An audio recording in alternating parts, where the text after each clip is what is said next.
আসসালামু আলাইকুম দর্শক, দেশে কিংবা প্রবাসে, কাছে কিংবা দূরে, যে যেখান থেকে আমাদের অনুষ্ঠান দেখছেন, সবাই ভালোবাসা, শ্রদ্ধা ও অভিনন্দন নিন।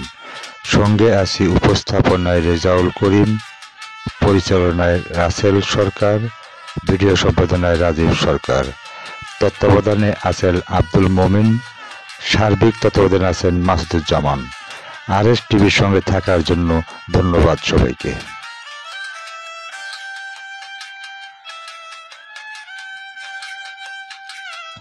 প্রিয় দর্শক, আজ আমরা উপস্থাপন করব ভারতবর্ষের প্রথম প্রধানমন্ত্রী কন্যা ও ভারতের তৃতীয় ও একমাত্র মহিলা প্রধানমন্ত্রী ইন্দিরা গান্ধীর জীবনী নিয়ে ধারাবাহিক প্রতিবেদন আজ 4th পর্ব। RS টিভির সঙ্গেই থাকুন। ইন্দিরা গান্ধীর ব্যক্তিগত জীবন। সব মিলে প্রায় 15 বছর ভারত শাসন করেছেন ইন্দিরা গান্ধী। তুখোড় রাজনীতিবিদ ইন্দিরা গান্ধী প্রতিবার স্বাক্ষর রেখে গেছেন ভারতে। 25 বছর পর ভারতের তথা বিশ্বের রাজনৈতিক অঙ্গন স্মরণ করছে শ্রীমতী ইন্দিরা গান্ধীকে। ইন্দিরা গান্ধীর পর ভারতের প্রধানমন্ত্রী হিসেবে আর কোনো নারী এখনো আসেনি।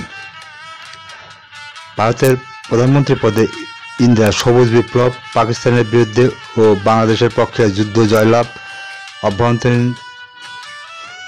পুনর্গঠন, সুস্পষ্ট বৈদেশিক নীতি নির্ধারণ এবং একাধিক প্রকল্প রূপায়ণ করেন। তার পুত্র সঞ্জয় গান্ধী বিমান দুর্ঘটনায় মারা যান এবং আরেক পুত্র রাজীব গান্ধী এক আততায়ীর বোমা হামলায় মারা যান। দুই পুত্র বধূ মানেকা গান্ধী ও সোনিয়া গান্ধী বেঁচে আছেন। ব্যক্তিগত জীবনে ইন্দিরা গান্ধী অত্যন্ত শৌখিন মানুষ ছিলেন। ফিরোজ জাহাঙ্গীরের সঙ্গে বিয়ে। ইন্দিরা গান্ধী ফিরোজ জাহাঙ্গীরকে ভালোবাসতেন। তিনি ছিলেন জরথুস্ট্রবাদী। ইন্দিরা তার পিতাকে ফিরোজের ব্যাপারে জানলেন যে তার পিতা জওহরলাল নেহরু ফিরোজকে ধর্ম বদলে হিন্দু ধর্মে রূপান্তরিত হওয়ার অনুরোধ করেন, কিন্তু ফিরোজ ধর্ম পরিবর্তন করার প্রস্তাব ফিরিয়ে দেন। তখন ইন্দিরা তার বাবাকে বোঝান হিন্দু ধর্ম ও জরাথুস্ট্রবাদের মূল উৎস একই, এই দুটো আসলে একই ধর্ম। প্রমাণ হিসেবে তিনি যুক্তি দেখান জরাথুস্ট্রবাদের জেন্দ আবেস্তায় বর্ণিত প্রধান দেবতা আহুরা মাজদা আর ঋগ্বেদের বর্ণিত প্রধান দেবতা অসুর মেধা মূলত একই দেবতা। পরিস্থিতি বিবেচনায় মহাত্মা গান্ধী ফিরোজকে দত্তক সন্তান হিসেবে গ্রহণ করেন, ফলে ফিরোজ নাম হয় ফিরোজ গান্ধী। এরপর ইন্দিরার সঙ্গে তার বিয়ে হয় এবং ইন্দিরার নাম হয় ইন্দিরা গান্ধী। এভাবে রক্ত সম্পর্ক নয়, বরং রাজনৈতিক সম্পর্কের মাধ্যমে ইন্দিরা গান্ধী পরিবারের সদস্য হয়ে ওঠেন। ইন্দিরা গান্ধীর মৃত্যু।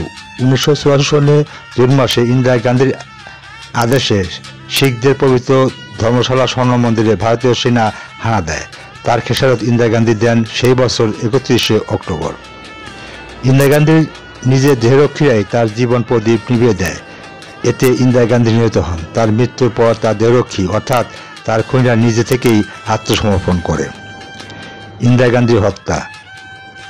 1986 সালের 31শে অক্টোবর ভারতের তদানীন্তন প্রধানমন্ত্রী ইন্দিরা গান্ধীর আততায়ী গুলিতে নিহত হন। এই ঘটনা ভারতের ইতিহাসে ইন্দিরা গান্ধী হত্যাকাণ্ড নামে পরিচিত।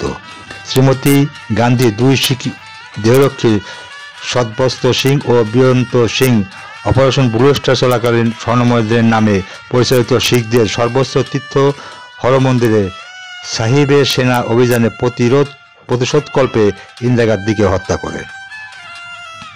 প্রেক্ষাপট। অপারেশন ব্লু স্টার হল ইন্দিরা গান্ধীর নির্দেশনা জাতীয় সেনাবাহিনী কর্তৃক শিখ ধর্মাবলম্বীদের তীর্থস্থান হরমন্দিরের সাহিব দখলের জন্য পরিচালিত এক সামরিক অভিযান। সরকারি সূত্র মতে কয়েকজন শিখ বিচ্ছিন্নতাবাদী পালিয়ে হরমন্দিরের সাহিবে আশ্রয় নেন। তাদের ধরতে সরকার এই অভিযান চালায়। অভিযানকালে এক পর্যায়ে সেনাবাহিনীর মন্দিরটিকে আগুন ধরিয়ে দেয়, ফলে বিচ্ছিন্নতাবাদী সহ আরও বেসামরিক ব্যক্তি নিহত হয় এবং মন্দিরটির ব্যাপক ক্ষতিগ্রস্ত হয়। এরপরে ভারত জুড়ে শিখ সম্প্রদায় ইন্দিরা গান্ধীর সরকারের বিরুদ্ধে আন্দোলন, দাঙ্গা শুরু হয়ে যায়। হত্যাকাণ্ড। আইরিশ টেলিভিশনের জন্য নির্মীয়মান একটি তথ্যচিত্রের প্রয়োজনে ব্রিটিশ অভিনেতা পিটার উনথিমকে সাক্ষাৎকারে দেওয়ার কথা ছিল শ্রীমতী গান্ধীর। নতুন দিল্লির 1 নং সফদরজং রোডস্থ প্রধানমন্ত্রীর বাসভবনে উদ্যান পথ থেকে ধরে হেঁটে যাচ্ছিলেন তিনি। সদবস্ত্র ও বীরেন্দ্র সিংয়ের দ্বারা রক্ষিত একটি ছোট দরজার ভিতর দিয়ে যাওয়ার সময় তারা সরাসরি ইন্দিরা গান্ধীকে গুলি করে। বীরেন্দ্র সিং ধার থেকে 3 রাউন্ড এবং জগবন্ত সিং নিজের স্ট্যান্ডগান থেকে ইন্দিরা গান্ধীর প্রোটেস্ট লক্ষ্য করে 30 রাউন্ড গুলি ছোড়ে। অন্যান্য দেশবাসীরা বীরেন্দ্রকে ঘটনাস্থলে গুলি করে হত্যা করে এবং সদবস্ত্রকে গ্রেপ্তার করে। দিল্লি জেনারেল হাসপাতালে মৃত্যু। গুলি চালানোর অব্যাহতির পরেই শীঘ্রায়িত দীর্ঘ দিল্লির জেনারেল হাসপাতালে নিয়ে যাওয়া হয় শ্রীমতী গান্ধীকে। অস্ত্রোপচার করে তার শরীরে 19টি বুলেট 60টি বের করে নেওয়া হয়, কিন্তু গুলি চালানোর 1 ঘন্টার মধ্যে তার মৃত্যু হয়। 3রা নভেম্বর মহাত্মা গান্ধী সমাধিস্থলে রাজঘাটে নিকটস্থ শক্তি স্থল নামক স্থানে তার সৎকার ক্রিয়া সম্পন্ন হয়। পরবর্তী ঘটনাসমূহ। 1900 সনের শিখ বিদ্রোহী দাঙ্গা পরবর্তী 4 দিনে ব্যাপক হিংসাত্মক ঘটনার প্রাণ হারান শতাধিক শিখ। এই ঘটনা ঘটে মূলত দিল্লি ও তার পার্শ্ববর্তী অঞ্চলে। ইন্দিরার হত্যা তদন্তের জন্য গঠিত জাস্টিস ঠক্কর কমিশনের ষড়যন্ত্রের জন্য পৃথক তদন্তের পরামর্শ দেন। সদবস্ত্র সিং ও ষড়যন্ত্রকারীরা তিহার সিংহ মৃত্যুদণ্ডে দণ্ডিত হন। 1989 সনের 6 জানুয়ারি তাদের জনাদেশ কার্যকর করা হয়। সদবস্ত্র সিং শেষ ব্যক্তি যাকে দিল্লির তিহার জেলে ফাঁসি দেওয়া হয়। ইন্দিরা গান্ধী বিদেশ সমন্বা। বাংলাদেশের স্বাধীনতা যুদ্ধে বিশেষ অবদানের স্বীকৃত হিসেবে বাংলাদেশের সরকার ইন্দিরা গান্ধীকে 2011 সনে বাংলাদেশ স্বাধীনতা সম্মান প্রদান করেন। 2011 সনে ঢাকায় এক রাষ্ট্রীয় অনুষ্ঠানে প্রয়াত ইন্দিরা গান্ধীর পুত্রবধূ সোনিয়া গান্ধীর হাতে এই সম্মাননা পুরস্কার তুলে দেন বাংলাদেশের রাষ্ট্রপতি। সুধী, ভারতের 4র্থ প্রধানমন্ত্রী ইন্দিরা গান্ধী এর জীবনী দেখার জন্য আমন্ত্রণ রইল। অনুষ্ঠান সম্বন্ধে আপনার সুচিন্তিত মতামত দিন। অনেকে দেখার সুযোগ করে দিতে লাইক ও শেয়ার করুন। প্রিয় দর্শক, আমার জ্ঞান সীমিত ও নগণ্য ক্ষুদ্র জ্ঞানে 1947 সনে ভারত স্বাধীনতা লাভের পর 3য় ও প্রথম মহিলা প্রধানমন্ত্রী ইন্দিরা গান্ধী এর জীবনী পাঠ করে বিস্তারিত ইতিহাস ও অন্যান্য বিষয়বস্তু বর্ণনা করা খুবই কষ্টকর বটে।